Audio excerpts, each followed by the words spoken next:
सनम हम तो डूबे ही थे, तुम बचाने आए और तुम भी डूब गए।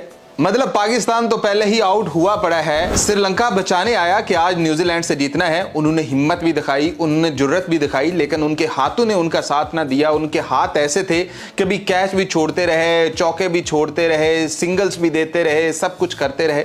मतलब उन्होंने मैच बनाया भी और फिर मैच गंवाया भी। बिल्कुल हमारे कप्तान की तरह वो चले हैं, वैसे हमें ही बचा रहे थे। तो भैया कहानी यूं है कि न्यूजीलैंड 3 पॉइंट के साथ आगे चला गया है। मतलब उसने अब खेलना है सिर्फ इंग्लैंड के साथ। वो मैच वो अगर हार जाता है, सपोज ऐसा मान लो, और पाकिस्तान फिर श्रीलंका को हरा देता है, पाकिस्तान श्रीलंका को हरा देता है। वैसे ये मुमकिन भी है, कभी बहुत तगड़ी हो जाती है, कभी बहुत छोटी हो जाती है। जैसे ही श्रीलंका ने ऑस्ट्रेलिया को हराया था, लगा था कि यार इसके लेवल की कोई टीम है ही नहीं। लेकिन आज पता चला कि जैसे उन्होंने 16 ओवर के बाद स्कोर दिए हैं कि भाई आपने मैच बना लिया हुआ है, उनके 6 आउट आपने कर दिए हैं, लेकिन फिर भी स्कोर 168 तक चला जाता है। मतलब आप अंदाजा लगा लो श्रीलंका का कि उन्होंने अपने साथ किया क्या है। उन्होंने हमारे साथ तो जो किया ही किया कि भाई हमारी जो कहानी की ही की।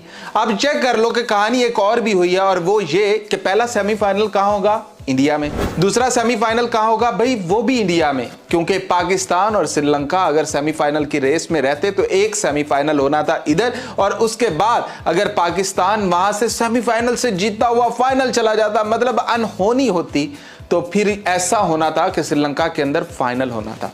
तो अब भाई सारा कुछ चला गया है वापस, क्योंकि बाहर की टीमें हो गई हैं आउट। अब पाकिस्तान ने खेलना है श्रीलंका के साथ, और उसके बाद पाकिस्तान ने इतने रन रेट से जीतना है कि नामुमकिन लगता है। पहली बात तो ये कि हमने जीतना है, दूसरा इतने बड़े रन रेट से जीतना है कि भाई हम न्यूजीलैंड को बाहर कर सके।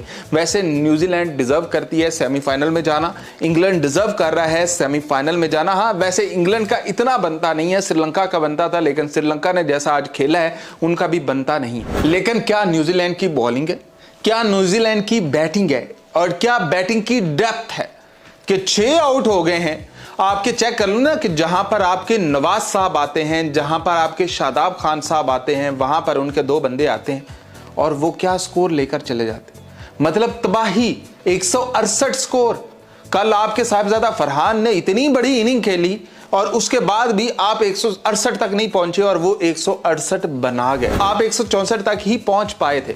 अब चेक करना है पहले तो ये कि पाकिस्तान जीते श्रीलंका से, फिर चेक करना ये है कि न्यूजीलैंड हारे इंग्लैंड से, फिर ही पता चलेगा कि पाकिस्तान आगे जा रहा है या घर वापस आ रहा है। वैसे आज के मैच से एक तो डिसाइड हो गया कि इंग्लैंड सेमीफाइनल में जा रहा है, और सबसे पहले वो सिलेक्ट हो चुके हैं सेमीफाइनल के लिए। मतलब कि किसके और 4 पॉइंट होने हैं, तो एक इंग्लैंड तो